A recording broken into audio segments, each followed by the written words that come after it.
তো আজকে প্রথম ক্লাস লেকচার 1। তো এই লেকচার 1-এ ইঞ্জিনিয়ারিং প্রশ্ন ব্যাংক সমাধান করব। তো প্রথম ক্লাসে আমরা নিউটনের বলবিদ্যা থেকে টাইপ 1 নিউটনের সূত্র এমসিকিউ করব। উদ্ভাসের মাস্টার প্রশ্ন ব্যাংকেই টাইপ 1 নিউটনের সূত্র এমসিকিউ পার্ট। তো আমরা প্রতিদিন একটা করে প্রশ্ন সলভ করব এবং কনসেপ্ট বুঝবো। তো বলে রাখি, যদি প্রশ্ন সমাধানে আমার কোথাও কোনো ভুল হয়ে থাকে কথায় বা সমাধানের সময়, তো সবাই আমাকে ক্ষমা সুন্দর দৃষ্টিতে দেখবে। টাইপ 1-এ কি নিউটনের সূত্র? তো প্রথম ম্যাথ সিকিউরিটি 2324 আসছে। তো এই ম্যাথটা থেকে আমাদের প্রথমত ম্যাথটা করার জন্য আমাদের লিফট সম্পর্কে ধারণা রাখতে হবে। তো লিফটের ধারণাটা যদি আমরা দেখি, তাহলে কি লিফট ওঠার ক্ষেত্রে কি হয়, নামার ক্ষেত্রে কি হয়, সেটা আমাদের জানতে হবে। লিফট বুঝতে আমাদের প্রথমত লিফট কনসেপ্টটা আমরা বুঝবো।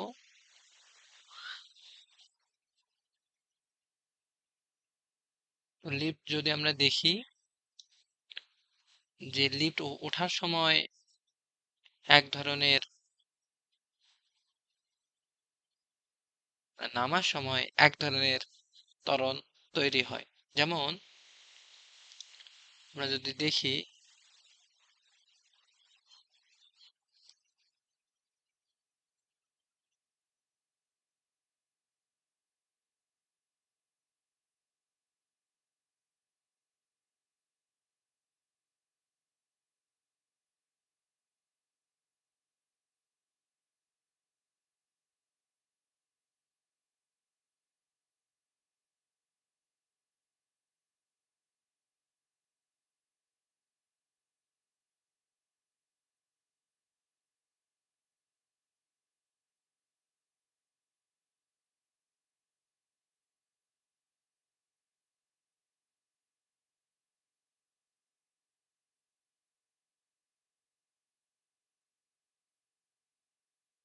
এই লিফটটা যখন ওঠার সময়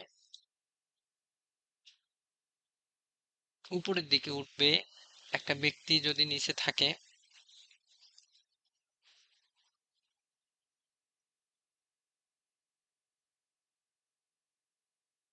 লিফটের মধ্যে যদি একটা ব্যক্তি থাকে, দুঃখিত প্রবলেম হচ্ছে,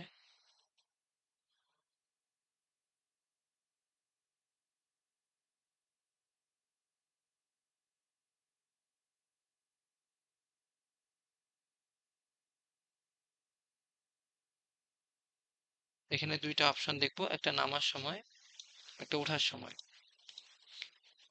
ব্যক্তি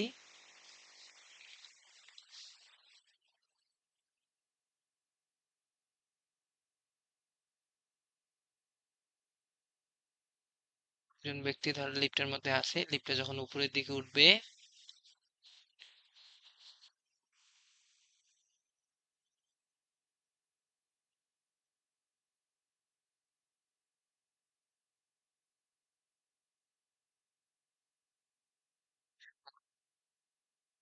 এ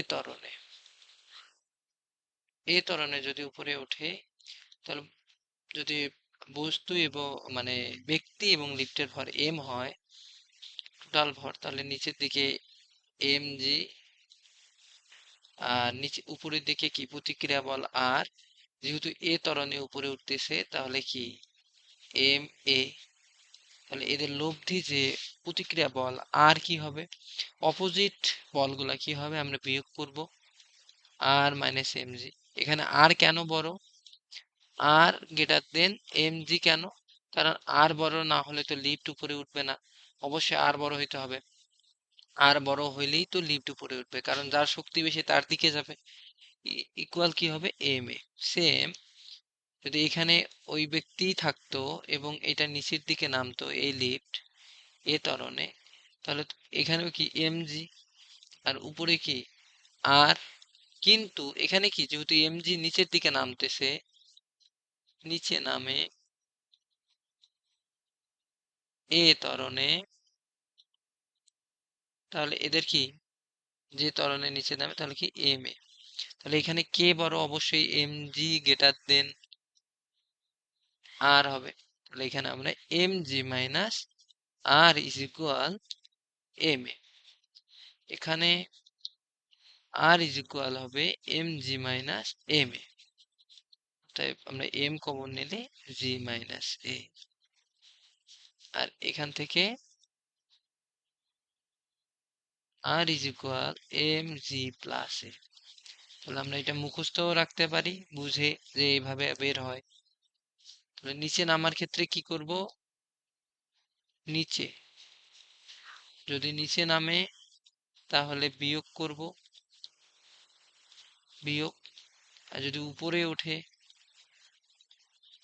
তাহলে ত্বরণ যোগ করব। তাহলে এই কনসেপ্ট জানলেই আমরা প্রথম ম্যাথটা করতে পারব। কি, একজন ছাত্র একটি লিফটে দাঁড়িয়ে থাকা অবস্থায় পরিমাপক যন্ত্রে তার ওজন 950 নিউটন দেখলো। তাহলে একজন কি ছাত্র, আমরা ধরলাম এটা লিফট, এই লিফটে ছাত্রটি ছিল, তখন তার ওজন কত ছিল, W is equal M G. তাহলে ওজন ছিল 950 newton is equal M into 9.8। তাহলে আমরা তার ভরটা বের করে নিব, 950 ডিভাইডেড বাই 9.8। এখানে কি বলা হয়েছে যে একজন ব্যক্তি একটি লিফটে দাঁড়িয়ে থাকা অবস্থায়, পরিমাপক যন্ত্রে দাঁড়িয়ে থাকা অবস্থায় কত নিউটন, 950 নিউটন।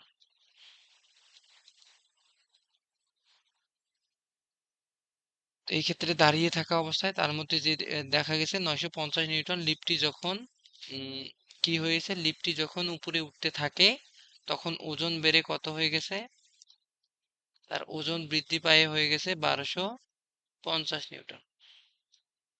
এরপর স্বাভাবিক অবস্থায় ফিরে আসে। লিফটটি যখন ধীর গতিতে 10তম তলাতে থেমে যায় তখন তার ওজন 590 নিউটন নেমে আসে এবং পরবর্তীতে স্বাভাবিক অবস্থায় ফিরে আসে।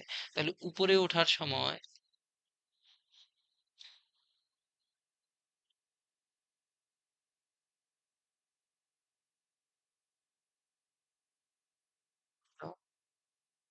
উপরে ওঠার সময়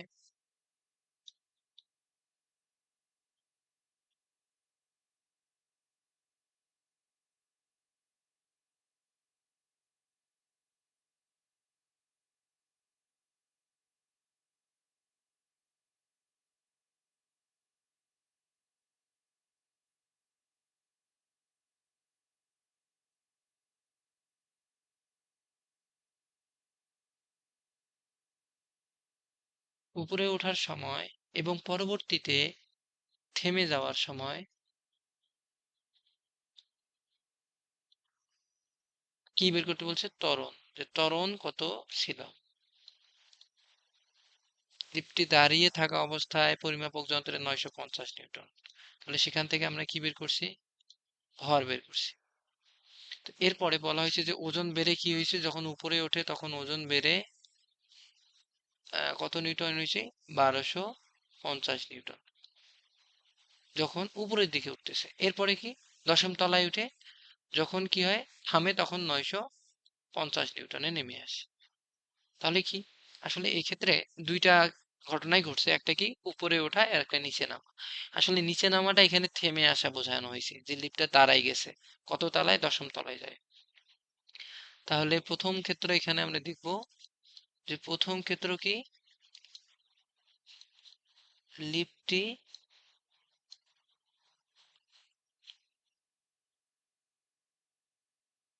উপরে উঠতে থাকে, উপরে উঠে তখন তখন কত নিউটন তার ওজন, তখন 950 নিউটন। তো আমরা ওই ক্ষেত্রে আমরা আর সমান, তাহলে এখানে আমরা 950 নিউটন দেখবো, না দুঃখিত 1250 নিউটন যখন উপরে ওঠে। তখন 1250 নিউটন। 1250 নিউটন। তাহলে আমরা কি জানি যে উপরে ওঠার ক্ষেত্রে সূত্র কি, যে আর ইজ ইকুয়াল বা এফ ইজ ইকুয়াল বা W is equal M into G plus A. তো এই ক্ষেত্রে আর কত, 1250। এম আমরা বের করব কই থেকে, এই যে এটা 950 ভাগ 9.8, 950 ভাগ 9.8 যদি আমরা করি, 9.693 ইন্টু 9.8 প্লাস এ। তো এখান থেকে আমরা এ নির্ণয় করলে এ আসবে 3.089 মিটার পার, এরকম সামথিং কিছু আসবে, যেটাকে আমরা লিখতে পারি 3.1 মিটার পার সেকেন্ড স্কোয়ার। তো এটা আমরা কি উপরে ওঠার ক্ষেত্রে। সেম ভাবে দ্বিতীয় ক্ষেত্রে লিফটটি থেমে যায় কত, লিফটটি যখন ধীর গতিতে দশম তলাতে থেমে যায়। এখানে খেয়াল করলে বোঝা যাবে যে লিফটটি যখন ধীর গতিতে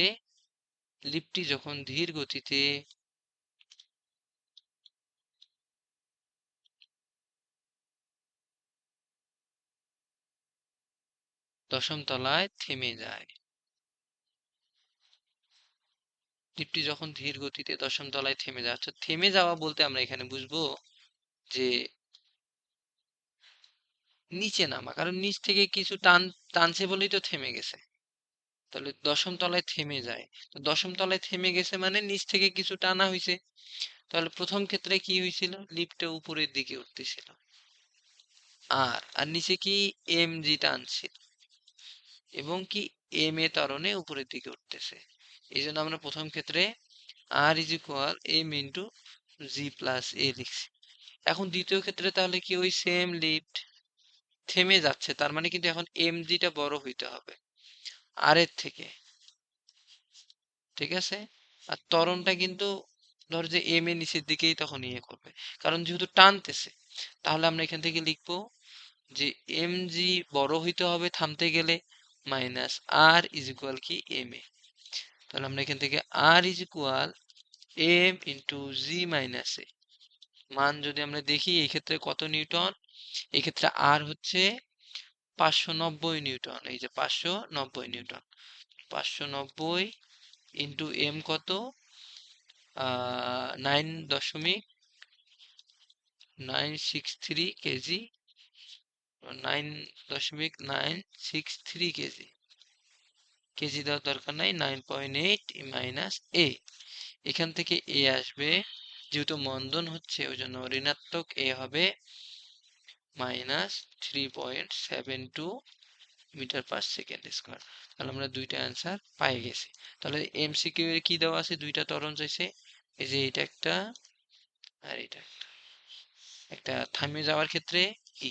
তাহলে থেমে যাওয়া মানে কি, নিচের দিকে এমজিটা বড় হইতে হবে, অতএব এই ক্ষেত্রে এমজি বড়, থেমে যাওয়ার ক্ষেত্রে এমজি বড় কার থেকে, আর এর থেকে, আর এই ক্ষেত্রে অবশ্যই আর বড় হইতে হবে এমজি থেকে। ঠিক আছে, তো ধন্যবাদ। আমরা নেক্সট যে প্রশ্নটা দেখব সেটা হচ্ছে আইইউটিতে 22-23 আসছে, আমি পরের স্লাইড পরের ক্লাসটা দিয়ে দিব। সবাইকে ধন্যবাদ। কোনো ভুল ত্রুটি হয়ে থাকলে ক্ষমা সুন্দর দৃষ্টিতে দেখবেন। ধন্যবাদ।